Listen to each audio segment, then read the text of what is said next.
함께 은혜 나누실 하나님의 말씀은 요한복음 2장 6절에서 11절까지 말씀입니다. 거기 유대인의 결례를 따라 두세 통 드는 돌 항아리 6이 놓였는지라. 예수께서 저희에게 이르시되 항아리에 물을 채우라 하신즉 아구까지 채우니 이제는 떠서 연회장에게 갖다 주라 하시매 갖다 주었더니 연회장은 물로 된 포도주를 맛보고 어디서 났는지 알지 못하되 물 떠온 하인들은 알더라.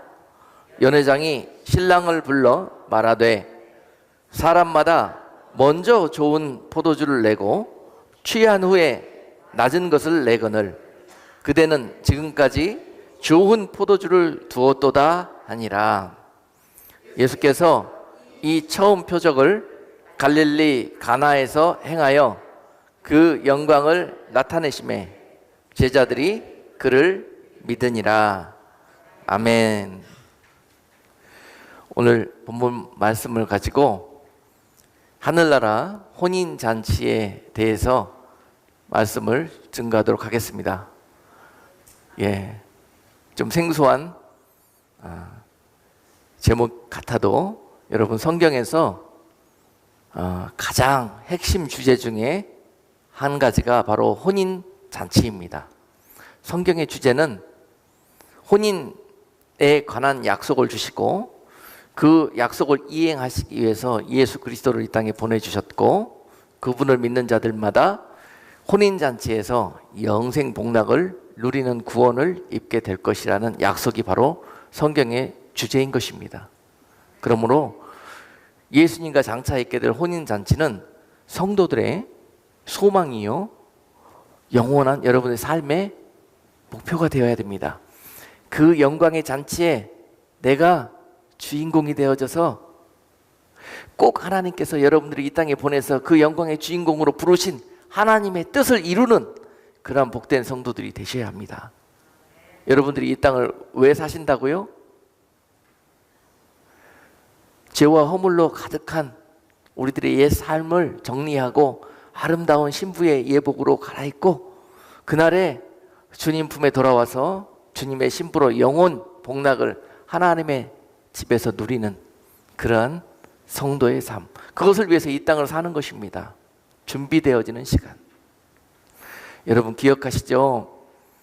혼인잔치에서 영광 받을 자는 극소수입니다. 혼인잔치에 신부가 몇 명이지요? 하나입니다. 혼인잔치에 많은 손이 북적거려도 그 자리의 주인공은 하나입니다. 바로 신부입니다. 신부. 그렇습니다. 여러분, 그 영광의 자리는 극히 작은 사람들이 차지하게 될 것입니다. 그래서 우리는 그 영광을 위해서 이 땅에서 정말 이 선의의 영적인 그런 싸움을 싸워나가는 그런 지혜로운 성도들이 되어야 할 것입니다. 그날에 구원은 얻었지만 그 혼인잔치에서 주인공이 되지 못하고 그 신부의 들러리를 쓰거나 또한 그 잔치에 하객으로 초청받거나 하는 그런 영광의 주인공들이 아니라 여러분 그 영광의 주인공 어여쁘구나 내 신부야 내 사랑하는 자여. 그리고 주님께서 그날에 내려오셔서 여러분들의 손을 붙들고 그 영광스러운 보좌 앞으로 모시고 갈 수 있는 그런 복된 성도들이 다 되시기를 원합니다. 오늘 말씀 속에서 그 키가 무엇인지를 잘 발견하시고 여러분 우리들의 신앙생활 속에서 그 합당한 예복으로 갈아입을 수 있는 우리 모두가 될 수 있기를 원합니다. 오늘 본문 말씀을 이해하자면은 유대인의 혼인 풍습을 좀 먼저 이해하실 때 오늘 본문 말씀을 영적으로 잘 이해할 수가 있습니다. 예수님도 또한 이 유대인의 혼인 풍습을 소재로 해서 오늘 말씀을 주시는 거거든요. 그래서 듣는 백성들이 지금 이 말씀을 통해서 하는 의미를 정확히 알 수 있습니다. 그들은 그들의 혼인 풍습을 너무너무 잘 이해하고 있기 때문에 그렇습니다. 유대인의 혼인 풍습은 처음에 신랑 신부가 정해지면 신랑이 신부의 집에 찾아가서 청혼을 합니다. 청혼을 하러 신부의 집에 찾아갈 때 그 신부의 집에서 먼저 잔치가 벌어집니다. 그리고 그 신부 집에서 있는 그 잔치가 제일 마지막 순간에 신랑이 신부 집에 자기가 가지고 온 지창금을 내어놓고, 또한 마지막 신랑이 포도주를 한 잔 따라가지고 신부에게 내어줍니다. 그리고 이 신부 집에서 있는 이 혼인 기약의 절정인데요, 이 신부가 이 신랑이 내민 포도주 잔을 들고 마시면 내가 당신을 내 남편으로 맞이하겠습니다 라는 승낙의 표현인 것입니다. 그리고 이것을 마시지 않는다면 나는 당신의 청혼을 받아들이지 않겠습니다 하는 의미입니다.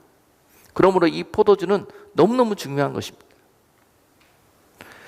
신랑이 내민 포도주를 신부가 마셨을 때 그 잔치는 정말 한없이 축복되고 정말 기쁨과 이 잔치가 절정에 달하는 그런 순간이 되는 것입니다. 이것이 바로 혼인잔치의 시작이고, 이 일이 있고 난 다음에 신랑은 신부의 허락이 있고 난 다음에 다시 자기 집으로 돌아가서, 자기 아버지 집으로 돌아가서 남은 시간 신부를 데려와서 함께 살 처소를 예비합니다. 그래서 약 1년 정도 시간 동안에 신랑은 신부와 함께 가정을 꾸릴 새 신방을 준비하게 되는데요, 그것이 다 끝난 다음에 이제 신랑은 신랑 아버지에게 가서 허락을 받습니다. 아버지, 이제 처소가 다 예비되었는데 내 신부를 데려와도 되겠습니까? 라고 아버지 허락을 받습니다. 그리고 아버지가 봐서 모든 것이 다 준비되었다 싶으면 아들에게 허락을 합니다. 이제 가서 네 신부를 데려오너라, 이렇게 말씀합니다. 그러면 신랑이 아버지의 명을 붙들고 다시 신부 집에 찾아가서 기다리고 있던 신부를 자기가 예비한 처소로 아버지 집으로 데려옵니다. 그렇죠? 그런데 그 사이에 신부는 신랑이 떠난 약 1년의 시간들을 뭐 하고 있습니까? 이미 1년 전에 있었던 그 혼인 기약을 통해서 결혼이 성립이 된 거예요. 정혼 관계에 있게 되는 것입니다. 그리고 이 결혼이 언제 완성이 되냐면은 바로 아버지 집에 돌아가서 다시 한번 아버지 집에서 잔치가 벌어지는데, 그것이 바로 혼인잔치인 것입니다. 아멘. 예. 오늘 가나의 혼인잔치, 이 본문의 말씀은 그러므로 어디에서 벌어지고 있는 혼인잔치이겠습니까? 신랑 집에서 벌어지고 있는 혼인잔치입니다. 그러므로 이 신랑 집에서 벌어지는 혼인잔치는 여러분, 영적인 의미로 봤을 때 무엇을 의미하겠습니까? 장차 하나님 아버지 집에 신부로 단장하고 돌아가서 맡게 될 그리스도의 혼인잔치를 의미하고 있는 것입니다. 여러분, 예수님께서 이 공생의 사역을 시작하시면서 첫 번째 표적으로 우리에게 보여주신 사건이 바로 이 가나의 혼인잔치입니다. 모든 성도들에게 너희의 목표를 보여주시면서 너희가 이 잔치에 모두 참여하는 자들이 되어라. 할렐루야. 네. 여러분, 이 혼인 풍습에서요, 신랑이 아버지의 허락을 받고 신부를 데리러 신부 집에 찾아갔는데요, 신부는 마땅히 어떻게 하고 있어야 됩니까? 1년 동안 이 날만을 기다리면서 오늘 오실까, 내 신랑이 내일 우리를 데리러 올까, 날마다 기다리고 날마다 예를 갖추고 흐트러지지 않은 모습으로 항상 정결하게 그분을 기다리고 있어야 되는 것이 신부의 책무인 것입니다. 신부가 신랑이 떠난 이후로 아무도 보지 않는다 그래서 자유롭게 자기 마음대로 살 수 있는 것이 아닙니다. 예전처럼 이상한 남자들 만나고 다니고 외도하고 다니고 헛눈 팔고 다니고 헛것을 사랑하고 다니고, 그랬을 때 신랑이 다시 찾아왔을 때 그 신부를 데려가지 않을 수도 있습니다. 여러분, 항상 그 순간이 언제 올지 모르므로 신부는 오늘 밤에 오실까? 아니면 내일 오실까? 그러므로 잠잘 때에도 그 신부의 예복을 벗지도 않고 그냥 오시면 바로 맞이할 준비를 한 채로 잠이 든 것입니다. 이것이 마땅히 혼인잔치를 사모하며 기다리고 있는 신부의 모습인 것입니다.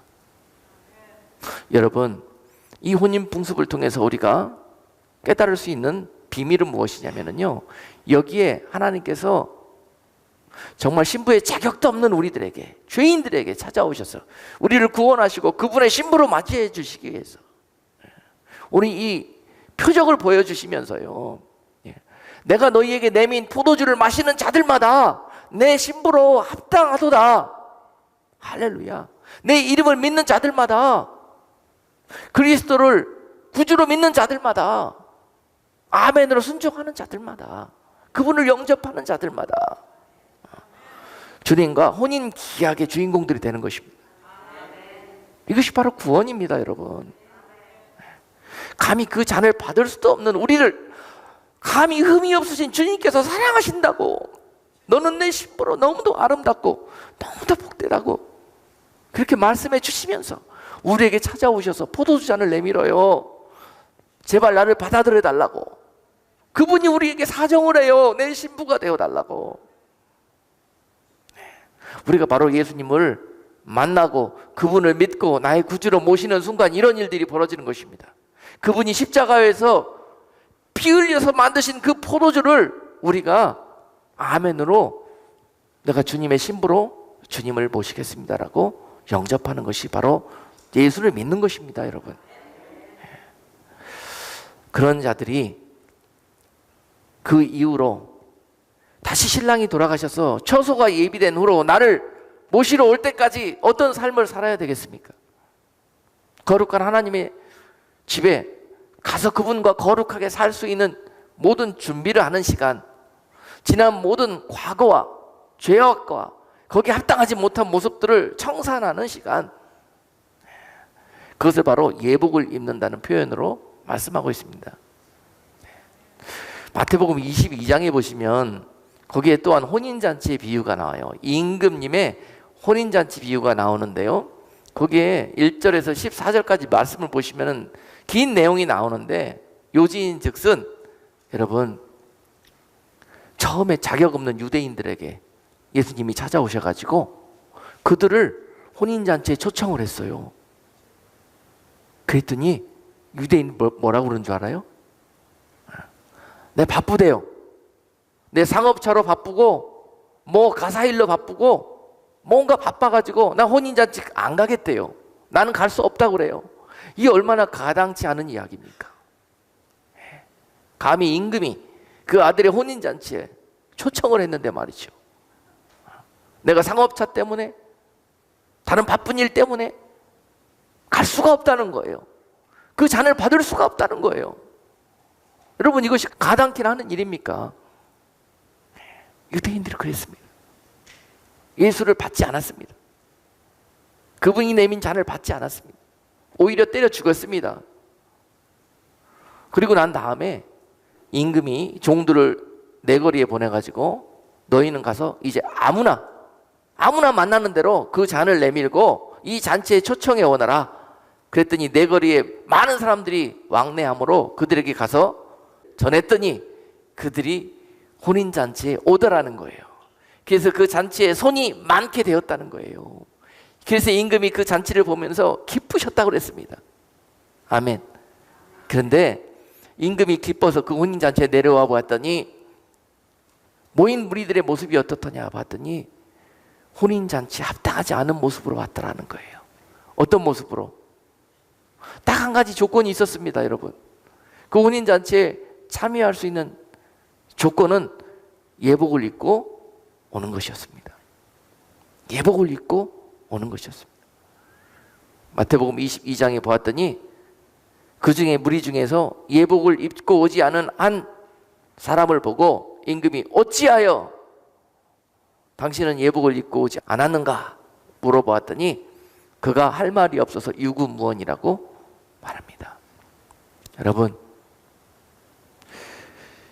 우리는 그 초청을 받을 수 있는 자격이 없는 죄인입니다. 그런 삶을 살았던 자들이었습니다. 그런데요, 순전히 하나님의 은혜로, 여기에서 은혜라는 단어를 사용합니다. 자격 없는 자들에게 자격을 주는 거예요. 영원히 죽을 수밖에 없는 영적 사형수들에게 살 길을 열어주는 거예요. 사면시켜주는 겁니다. 이것이 은혜입니다. 은혜라는 단어는 내가 감히 받을 수 없는 것을 그냥 공짜로 값없이 받은 것, 바로 그 사실을 은혜라고 표현합니다. 네. 그래서 그 잔치에 불렀는데 마치 우리가 교만하고 마치 아직 영적으로 어려서 우리가 그런 자격이나 있어서 그런 것처럼 자격을 갖추지 못하고 예복을 입지 못한 채로 주님을 영접하려고 하는 모습들, 바로 그것을 마태복음 22장이 말씀하고 있습니다.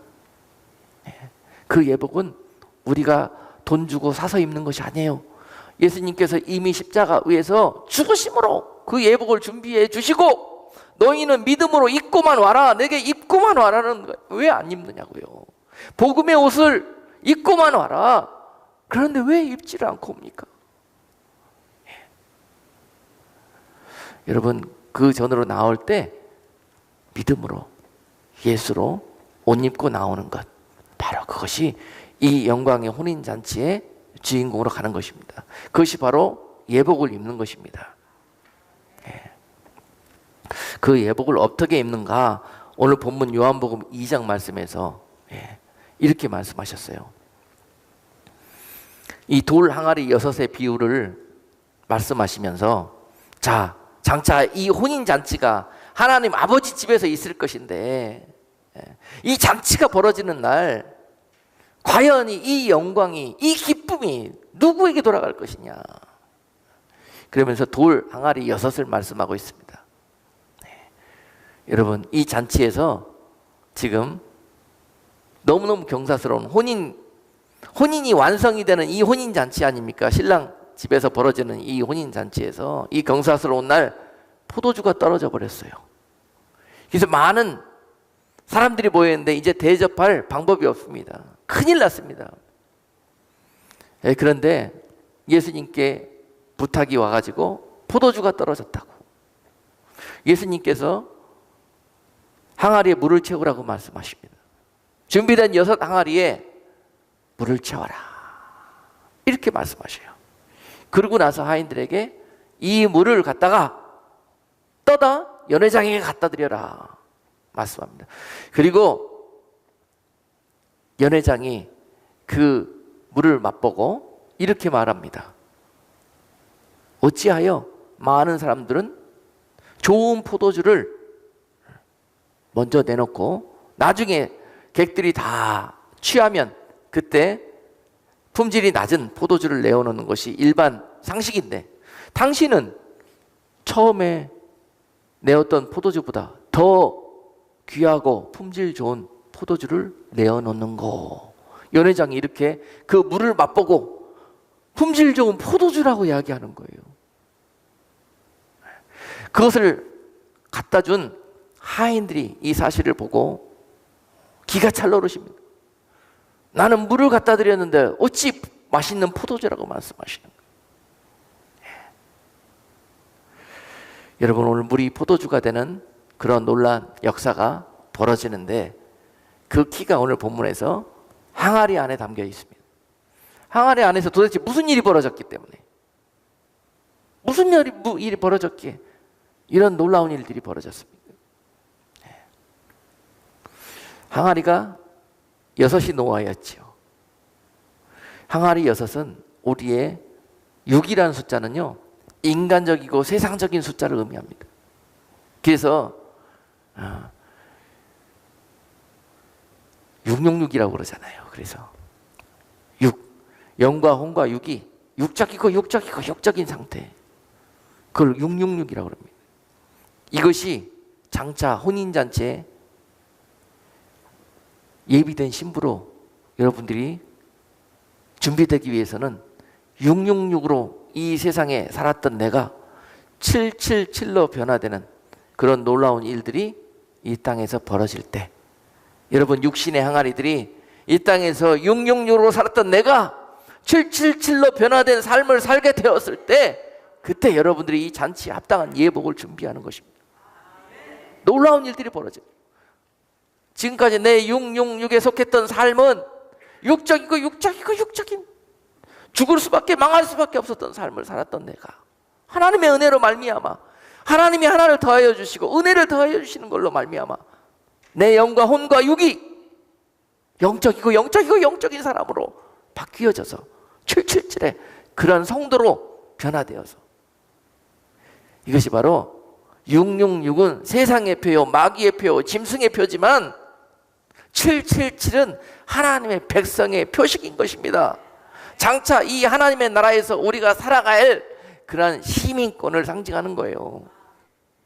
우리의 영과 혼과 육이 주님 오실 때 점도 없이 흠 없이 보존되기를 원한다고 말씀하셔요. 바로 그것이 예복으로 갈아입는 것입니다. 666이었던 우리들의 삶이 777로 변화되는 놀라운 일들이 오늘 항아리에서 벌어졌던 것처럼 우리 육신의 삶, 항아리 6이 차였던 물이 말씀으로 채우고 하나님의 은혜로 채우고 그 물은요 하늘로부터 오는 것입니다. 예수님께서 십자가에서 여러분들을 살리시고 여러분들을 변화시키기 위해서 준비한 물, 바로 그 생수, 생명수, 말씀, 사랑, 은혜, 능력, 이 모든 것들을 다 포함하고 있습니다. 이런 것들을 여러분들 육신 안에 담고 또 담아서 어디까지요? 머리 끝까지, 악어까지 채워넣으라는 거예요. 우리 안에 육의 모습들이 아직도 채우고 말씀으로 다스려도 여러분 반까지는 채우기 쉬워요. 여기까지도 채울 수 있어요. 그런데 완전히 우리의 육적인 그런 모습들이 질로 변하는 이 악어까지 채워졌을 때 이런 놀라운 변화가 기적같이 일어난다는 것입니다. 우리 이 항아리에서 물이 포도주로 변하게 되었던 키는 어디에 있는 것이냐? 바로 악어까지 채워졌던 그런 놀라운 순종에 바로 이런 기적으로 하나님께서 역사해 주셨던 것입니다. 할렐루야. 여러분 아직도 우리들의 삶 속에서 비록 교회는 다니고 예수님은 영접하고 그런 삶을 살고 신앙생활도 하고 계시지만 여전히 내 영과 혼과 몸과 삶은 육적이고 이런 삶을 살고 싶은 내 뿌리, 근본, 내 죄성, 내 한 맺혀 있는 것들, 내 과거에 찌들려서 눌려있는 그런 것들, 바로 이런 것들이 우리로 물을 아구까지 채우지 못하도록 하는 것들이고, 또 이것들 때문에 우리들의 삶의 믿음의 능력이 나타나지 않는 것입니다. 여러분, 많은 사람들이 오늘 이 말씀 속에서 진정코 주님께서 우리에게 원하시는 것이 무엇인가 하는 것들에 귀 기울일 수 있는 그런 귀한 시간들이 되기를 원합니다. 여러분 쉽지가 않습니다. 물을 아구까지 채운다는 것은요, 동아리 하나, 두 개, 세 개는 채울 수 있어요. 그러나 6개 전체의 물을 가득 채우는 것은 쉽지가 않습니다.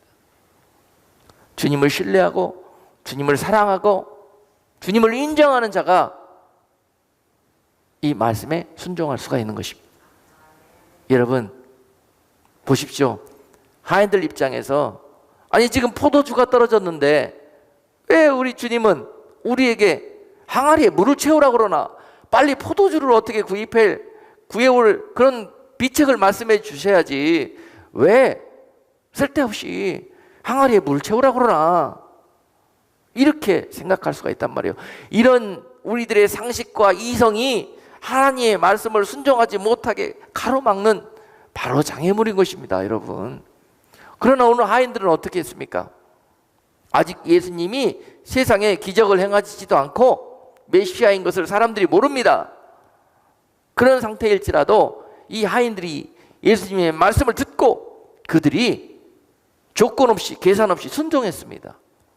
불을 채웠습니다. 이렇게 급하고 이렇게 바쁘고 정말 곧 있으면 잔치가 완전히 엉망돼 버릴 그런 판인데도 불구하고 여러분 말씀에 순종해서 그물을 내리는 거예요.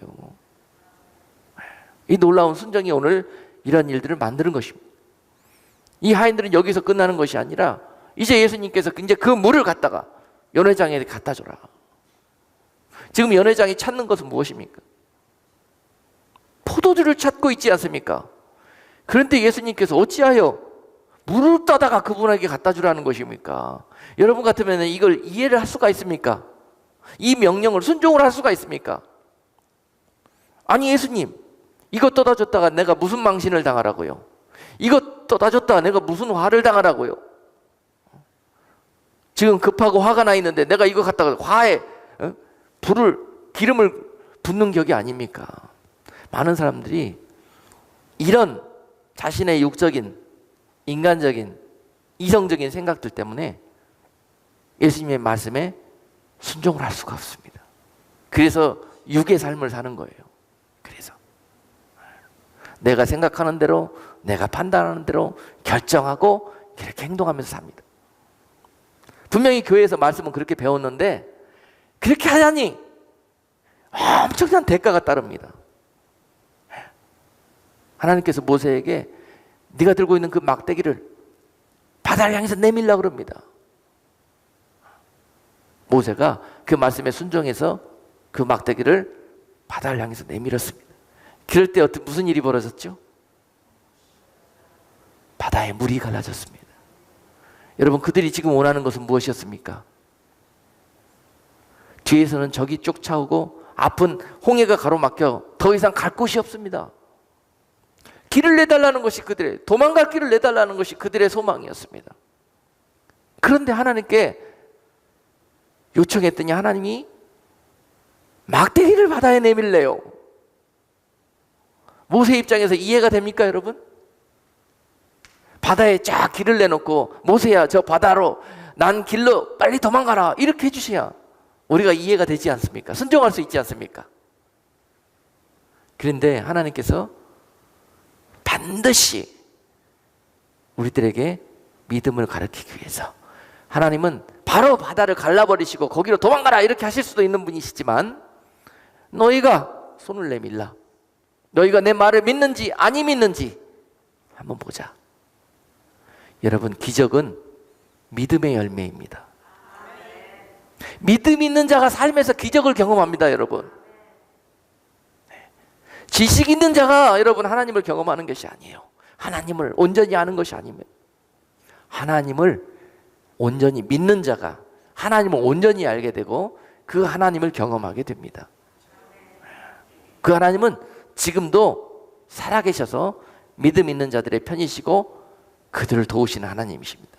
오늘 여러분 가나의 혼인잔치 이 기적을 통해서 결국 마지막에 오늘 본문 마지막에서 무슨 말씀을 하셨습니까? 이 일을 보여주었더니 먼저 부른 제자들이 예수님의 이 일을 통해서 어떻게 되었더라? 그제서야 예수님을 믿더라 이렇게 기록해요. 되어지는 이 모든 일들을 보면서 이것은 사람으로 되어질 일이 아니라 하나님께서 하신 일이다 라는 것을 제자들이 온전히는 못 믿어도 이걸 보는 순간에는 지금 믿음이 생기고 있다는 증거입니다. 여러분 하나님께서 그 아들을 우리에게 보내셔서 그 혼인잔치로 우리를 부르러 오실 때 우리가 입고 있을 예복은 어떤 예복이냐? 철저하게 그 신랑만을 신뢰하고 그 신랑만을 존경하고 사랑하고 믿는 그 믿음, 바로 그것이 세마포 예복인 것입니다. 할렐루야. 네. 이것을 가리켜서 요한계시록 19장 7절 8절 말씀은 성도들의 옳은 행실이라고 말씀하고 계세요. 요한계시록 19장 7절은요 우리가 즐거워하고 크게 기뻐하여 그에게 영광을 돌리세. 어린 양의 혼인 기약이 이르렀고 그 아내가 예비하였은즉 그에게 허락하사 빛나고 깨끗한 세마포를 입게 하셨은즉 이 세마포는 성도들의 옳은 행실이로다 하더라. 아멘. 마땅히 신부된 성도들이 입어야 될 예복은 어떤 예복이라고요? 빛나고 하얀 세마포 예복을 입을 것인데, 그 예복은 여러분 어디 포목점 가가지고 빛나고 하얀 옷감 뚫어 다니지 마시고, 그것은 바로 여러분들의 행실로 짜는 믿음의 옷을 이야기합니다. 여러분 행실로, 믿음의 행실들로, 성도의 옳은 행실로 통해서 만들어지는 예복이 바로 세마포 예복인 것입니다. 성도들의 옳은 행실이란 바로 무엇입니까? 바다로 지팡이를 내밀라 하면은 내미는 것이고요, 여섯 항아리에 물을 아구같이 채우라 그러면은 채우는 것이고요, 주일날 교회 빠지지 말고 예배 잘 나오시라 그러면은 잘 나오시는 것이고요. 여러분, 무조건 어린 나이처럼 말씀에 아멘하고 순종하는 것이, 여러분 그것이 마치 손해보는 것 같고 더디 가는 것 같아도 그것이 결국은 기적을 만들어냅니다. 그것이 결국은 가장 빠른 응답을 가져오는 것입니다. 오늘 말씀에 바로 키워드가 순종인 것입니다. 오늘 많은 하나님의 약속 가운데 순종의 그런 열매들을 통해서 오늘 얼마나 아름다운 일들이 벌어집니까? 오늘도 하나님의 기적은 우리들의 삶의 현장에서 이와 같이 나타나기를 원하시는데요, 하나님의 기적이 없어진 것입니까? 아니면 우리들의 순종이 없어져서 오늘 이 땅에 마치 하나님이 안 계시는 것처럼 우리가 이런 생활을 살고 있는 것입니까? 하나님은 예나 지금이나 동일하게 우리와 함께 하시며 역사하시는 분이십니다. 우리가 말씀에 불순종해서 육적인 우리들의 삶에 아직 물을 채우지 못하고 있고, 아구까지 채우기는커녕 들어있던 물도 다 쏟고 다니니 말이죠. 어떻게 우리의 삶이 믿음으로 옳은 행실로 변화될 수가 있겠냐고요. 오늘 여러분, 이 영광이 얼마나 귀하고 복된지, 오늘 이 약속을 통해서 받을 영광은 잠깐 머물 이 땅에서의 영광과는 좋게 비교할 수가 없고, 이것은 영원토록 여러분들에게 주어질 영광의 면류관인 것입니다. 여러분, 땅에 썩어질 면류관을 구하는 어리석은 성도들 되지 마시고, 이 영원토록 여러분들과 함께할 영원한 면류관, 썩지 않을 면류관을 향해서 다름질하여 나아가는 그런 성도들이 지혜로운 성도들인 것이에요. 여러분, 이 땅에서 하고 싶은 거, 갖고 싶은 거 마음껏 해보고 가져보니까 만족이 있던가요? 잠깐 기쁘기는 하여도 여러분, 그것을 통해서 속히 실증이 오지 않던가요? 이 땅 가운데 우리 마른 목을 축여줄 수 있는 물은 없습니다. 영원히 우리를 채워줄 수 있는 물은 수가성령이 주님을 만나고 마셨던 그 생수, 더 이상 목마르지 않고, 더 이상 마음에 한맺히지 아니하고, 더 이상 이 세상 속에 짓눌리지 아니할 그런 기쁨의 생수, 영원한 생수, 바로 그것이 주님 안에, 주님께서 십자가에서 우리들을 위해서 예비하신 그 포도주의 약속이 잔에 들어있는 것입니다. 그것을 믿음으로 받아 마시는 자들마다 이 약속을 누리고 그날의 이 영광에 다 참여할 수 있는 자격이 있는 것입니다. 우리들이 이 땅을 살고 있는 목적은 바로 그런 것입니다. 여러분, 열왕기하 5장 말씀에 보면은 천하의 장군 나아만이 나옵니다. 나아만이 세상의 모든 것들을 가졌고 누렸습니다. 재물과 영광과 세상에 갖지 못한 것이 없는 그러한 모든 것들을 누렸지만, 지금 그의 상황은 문둥병이 걸렸습니다. 다 있으면 뭐합니까? 내일 죽을지 몰래 죽을지 언제 죽을지 모르는데 다 가진 것이 무슨 의미가 있습니까? 그런 상황에 나아만이 오늘 낮아져서 이제 그 집에 있는 작은 계집종의 소리가 귀에 들려옵니다. 여러분, 그동안에 세상의 모든 것들을 가진 자로서 여러분, 천한 계집종이 하는 소리가 귀에 들어옵니까? 그렇지 않아요. 여러분, 우리가 하나님의 소리가 들리지 않는 것이 하나님의 은혜를 받고 하다 보니까는 결국은 높아지고 배불러지고 교만해져서 아무리 말씀하셔도 우리가 들을 귀가 없는 거예요. 하나님은 우리가 들을 만한 사람을 통해서만 말씀하시는 것이 아니라 천하의 계집종 같은 그러한 도구들을 통해서도 나에게 말씀하고 계시거든요.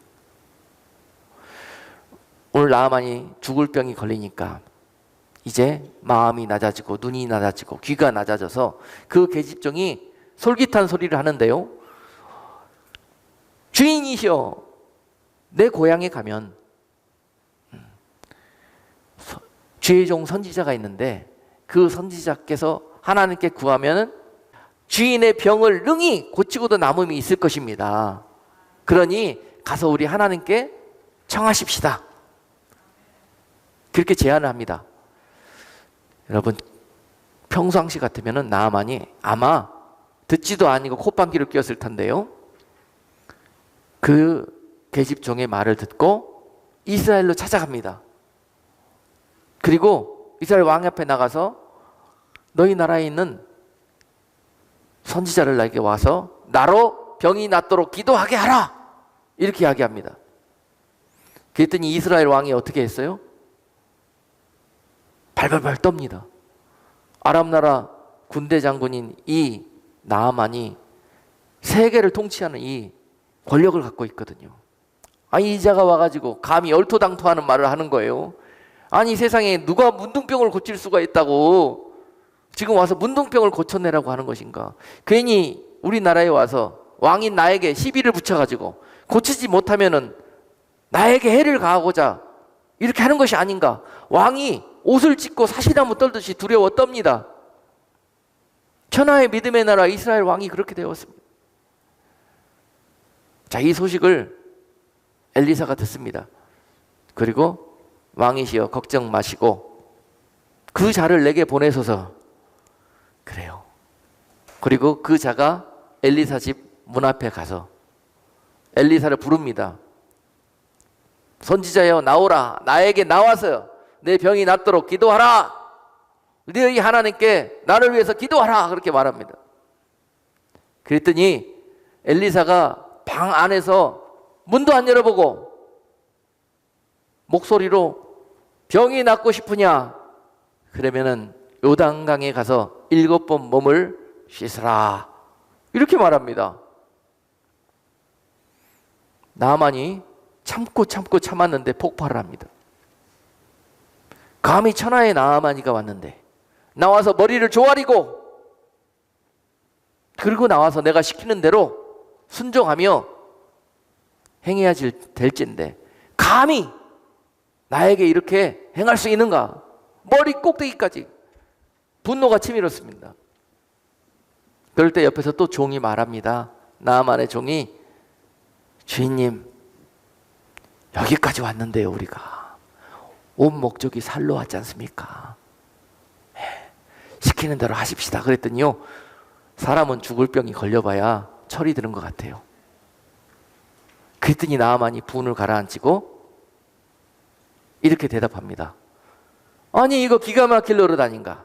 여러분, 한번 우리 그 말씀 나아만의 대사를 한번 우리 찾아봐요. 열왕기하 5장 10절, 11절, 12절, 13절, 4절 말씀 우리 함께 우리 마지막으로 이 말씀을 통해서 어떻게 혼인잔치에 참여할 예복을 준비하고 또 어떻게 빛나고 하얀 세마포 예복으로 갈아입을 수 있는 성도의 삶으로 변화될 수 있는가 하는 키를 얻도록 합시자고요. 열왕기하 5장 10절 말씀입니다. 엘리사가 사자를 저에게 보내어 가로되 너는 가서 요단강에 몸을 7번 씻으라. 네 살이 여전하여 깨끗하리라. 나아만이 노하여 물러가며 가로되 내 생각에는 저가 내게로 나와서 그 하나님 여호와의 이름을 부르고 당처 위에 손을 흔들어 문둥병이 고칠까 하였도다. 다메섹 강 아마나와 바르발은 이스라엘 모든 강물보다 낫지 아니하느냐? 내가 거기서 몸을 씻으면 깨끗하게 되지 아니하랴 하고 몸을 돌이켜 분한 모양으로 떠나니 그 종들이 나와서 말하여 가로되 내 아버지여 선지자가 당신을 명하여 큰 일을 행하라 하였다면 행치 아니하였으리까 하물며 당신에게 이르러 씻어 깨끗게 하라 함이리까. 나아만이 이에 내려가서 하나님의 사람의 말씀대로 요단강에 7번 몸을 잠그니 그 살이 여전하여 어린 아이의 살 같아서 깨끗하게 되었더라. 기적이 일어났습니까? 안 일어났습니까? 문둥병이 나았습니까? 안 나았습니까? 당시에 세상의 모든 것들을 가졌어도 문둥병은 나을 수가 없었습니다. 무엇 때문에 나았습니까? 그의 순종 때문에 나았습니다. 그러면 왜 문둥병에 걸렸습니까? 그 육적인 항아리에 문둥병이 걸릴 만한 것들을 채우다 보니까 문둥병이 나는 거예요. 여러분, 암병이 왜 생깁니까? 우리들의 삶 속에서 암병이 생길 만한 요인들을 계속 우리 몸속에 공급을 했기 때문에 암이 생기는 겁니다. 저절로 우연히 생기는 것이 아닙니다. 우리가 그런 생활을 했기 때문에 암병이 생기는 것입니다. 그가 문둥병이 걸렸던 이유 또한 그 육적인 항아리 안에 물을 담지 않고 계속 문둥병이 걸릴 수 있는 바이러스들만 갖다 담았던 거예요. 그것들이 무엇이었냐? 오늘 말씀 속에서 다 나타나고 있습니다. 바로 나아만이 뭐라고 이야기합니까? 내 생각에는 여러분 명심하십시오. 하나님 없는 여러분 생각 때문에 여러분 인생이 망하는 겁니다. 하나님께 기도하지 않는 여러분들의 계획 밀어붙이다 망하는 겁니다. 이건 물어보지 않아도 분명 이거는 자신 있어, 확실해, 이것 때문에 죽는 겁니다. 여러분, 하나님의 사람은 처음부터 끝까지 철저하게 하나님께 그 결정권을 물어보는 사람입니다. 그것이 성도의 옳은 행실입니다. 하나님, 내가 가야 합니까? 서야 합니까? 하나님, 내가 옮겨야 합니까? 아니면 계속 있어야 합니까? 하나님, 내가 이 사업을 시작해야 됩니까? 아니면 버려야 합니까? 우리 눈에는 마치 정말 축복받을 것처럼, 정말 이거는 정말 분명한 노다지인 것처럼 그렇게 보여요. 누가 합니까? 그거를 누가 보장해 줄 수가 있습니까? 내가 한 거 아닙니까? 내가 보기에 그렇다는 거 아니에요. 오늘 나만도 그랬습니다. 내 생각에는 내가 요단강에 가서 몸을 잠궈서 문둥병이 나을 것 같았으면 내가 여기까지 왜 찾아오냐? 우리나라에 가면, 다메섹에 가면 좋은 약수물과 병 낫는 그 물들이 얼마나 많이 있는데, 온천수들이 여기까지 와갖고 요단물 똥물이라고 정말 소문났잖아요. 더럽고 지저분하다고. 그 물에 들어갔다가는 야, 문둥병이 낫기는커녕 더 막 악화되겠다. 내 생각에는 그렇게 된다는 거예요. 그런데 네가 왜 나한테 그걸 들어가라고 그러냐? 그냥 속에 분이 나고 당장 가서 쳐 죽이고 싶은 거예요. 여러분, 지금 누구에게 듣기를 원하고 찾아왔습니까? 하나님께 이 치유의 키를 듣기 위해서 찾아온 거 아닙니까? 그 키가 오늘 주의 종을 통해서 네가 요단강에 7번 들어갔다 나오는 것이라고 이야기했어요. 그런데 그 응답을 우리가 왜 순종 못하는 거예요? 내 생각 때문에. 하나님이 아무리 응답을 주시고 아무리 길을 내주셔도 내 생각이, 내 기존에 찌들려 있는 내 삶이, 내가 내 인생 살면서 축적된 나만의 그 생각들이, 여러분, 우리 인생 경험이라고, 경륜이라고 그러잖아요. 이런 것들이 결정적으로 하나님의 일들을 막아서는 수가 많습니다. 그런데 나아만이 그나마 죽을 병 걸리니까 겸손하게 돼가지고요, 이제 옆에서 종이 충고하는 소리도 들어요. 그래, 어차피 죽을 것 들어갔다 나오자. 그래요. 그동안 혈기와 분이 가득했던 그런 내 항아리, 이 순간요, 내 속에 가득했던 666의 귀신이 떠나가고, 여러분, 하나님의 순종의 그런 은혜와 축복이 들어오는 거예요. 7일로 바뀌어요. 여러분 참아내세요. 여러분 혈기 부리고 뚜껑 열리면 안 됩니다. 결정적인 그 순간에 여러분 물이 포도주가 되는 놀라운 일들이 벌어지는 거예요. 마귀는 열받아라, 뚜껑 열려라, 분내라 막 여러분 지펴댑니다. 여러분 상황과 환경을 통해서. 그러나 그때 지켜내는 자가 오늘 물이 포도주가 되는 역사가 있게 될 것입니다. 그런데 그것을 지켜낼 수 있는 힘이 어디에 있느냐? 여러분 오늘 나와서 말씀을 듣는 것처럼 말씀과 은혜를 또 그리고 깨달음을 채우고 계속 채우셔야 돼요. 채우셔야 돼요. 그냥 저절로 이루어지지를 않아요. 여러분들은 육적이고 몸이 어로메디클리 그냥 육적으로 행하는 걸로 길들여져 있어요. 이것을 말씀을 통해서 치고 다스리고 부시고 하는 그 훈련이 바로 경건의 훈련인 것이에요. 경건의 훈련. 성도들은 반드시 예수님의 포도주 잔을 받아 마신 이후로 예수님이 다시 오실 때까지 여러분들은 예복을 준비하는 그 순간들이 바로 경건의 훈련을 하는 것입니다. 그것을 통해서 빛나고 하얀 세마포 예복을 준비하실 수 있는 것이에요. 그리고 주님이 다시 오시는 그날에 빛나고 세마포 예복을 입고 있는 자들을 불러가십니다. 신부로 데려가십니다. 여전히 누더기 옷 입고 재의 옷 입고 내가 언제 올지 모르므로 잠들어 있고 술 취해 있고 그러다가는 내 신랑 되신 주님을 보지 못하는 수가 있습니다. 그분이 오셔서 신부의 이름을 부르는데, 공중에 은밀히 오셔서 신부들의 이름을 부르는데 그 소리가 들리질 않아요. 다른 사람들은 그 음성을 듣고 다 주님 앞에 영광스럽게 올라가는데 나는 그 소리가 들리지를 않아요. 여전히 잠들어 있어요. 이것이 성도들의 최대의 낭패인 것입니다. 왜 똑같이 신앙생활 하셔놓고 똑같이 이 혼인연식을 향해서 달려가 놓고 결국 그 피니시 라인에 들어가지를 못합니까? 왜 이 땅이 버려집니까? 바로 이런 일들 때문에 이런 엄청난 일들이 앞에 기다리고 있는 것입니다. 우리 하나님께서는 한 사람도 이 하나님께서 빚값 주시고 열어놓으신 길과 진리의 길로 다 영광스럽게 성도가 되었고 그리스도의 신부가 되어져서 들어오기를 원하십니다. 그러나 이 모습 이대로는 아니 되는 것입니다. 왜냐하면 그 임금의 혼인잔치에 초청을 받아놓고도 택함을 받지 못하는 이유가 무엇이냐? 예복을 입지 않고 예복을 준비하지 않았기 때문에 그러는 것입니다. 그 입지 않은 이유는 내 생각 때문에 안 입었고 이 이성과 철학에 맞지 않아서 상식에 맞지 않아서 안 입었고 내 고집이 세서 안 입었고 내가 한이 맺혀져 있어서 안 입었고 이런 항아리에 차 있는 악한 것들을 요단강에 가가지고 씻고 또 씻고 7번 씻어는 내라는 것입니다.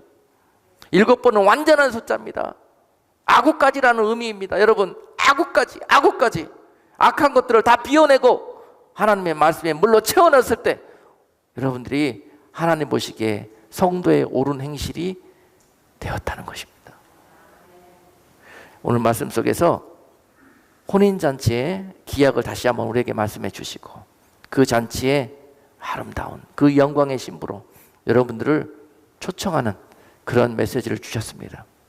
그리고 그 날이 우리 가운데 올 때까지 너희가 그 영광의 옷으로 갈아입을 때까지 내가 성령으로 도와주겠노라. 내가 너희를 위해서 대신 그 예복을 준비했노니 너희는 믿음으로 잊기만 했다고 하는 그런 말씀을 주고 계시는 것입니다. 우리가 무엇이기에 이처럼 사랑하셔서 우리를 위해서 십자가에서 이 아름다운 예복을 준비해 주시고 또 우리에게 이렇게 영원한 진리의 생명의 길로 인도해 가시는지, 이것이 요한복음 3장 16절에서 하나님이 이처럼 너희를 사랑하신다는 그런 말씀인 것입니다.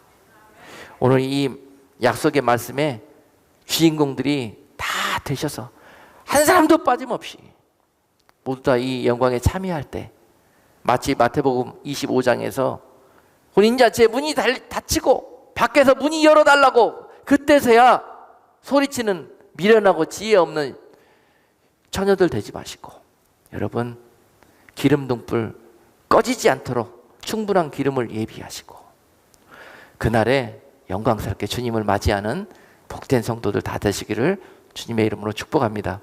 기도하겠습니다. 고마우신 하나님, 감사합니다. 우리가 무엇이기에 이처럼 귀한 언약을 주시고 하나님 자격 없는 우리를 이 영광스러운 하나님의 거룩한 신부로 맞이하여 주시는지요.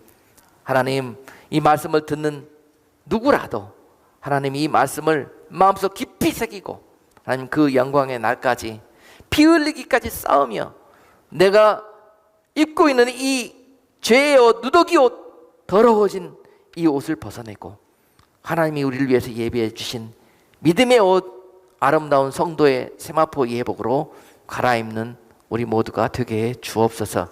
예수 그리스도의 이름으로 기도드리옵나이다. 아멘.